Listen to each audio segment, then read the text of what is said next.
નમસ્કાર, બનાસકાંઠા મુજમાં તમારું સ્વાગત છે। આજે મળશે દાંતીવાડા ડેમના અપડેટ। ઉપરવાસમાં વરસાદ બંધ થતાં હાલમાં આવકમાં ઘટાડો થઈ રહ્યો છે।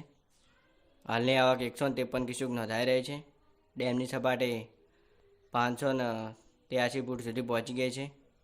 પાણીનો જથ્થો હાલમાં 50.70% જેવો નોંધાઈ રહ્યો છે। અને હજુ પણ હવામાન વિભાગ દ્વારા 24 થી 30 તારીખ સુધી સમગ્ર ગુજરાતમાં ભારે વરસાદની આગાહી કરવામાં આવી છે। બનાસકાંઠા જિલ્લામાં 26, 27 અને 28 તારીખે વરસાદનું જોર વધવાની શક્યતા છે। જો આગાહી પ્રમાણે માઉન્ટ આબુ, અંબાજી, અમીરગઢ એવા અનેક વિસ્તારમાં ભારે વરસાદ પડે તો ડેમમાં વધુ પ્રમાણમાં આવક થવાની શક્યતા છે। મિત્રો, અમારો વિડીયો ગમો તો વિડીયોને લાઇક, શેર, ચેનલ સબસ્ક્રાઈબ કરી દેજો, જેથી તમે પણ આવા નવા વિડીયો જોતા રહો। અહીંયા વિડીયો પૂર્ણ કરવામાં આવે। જય માતાજી।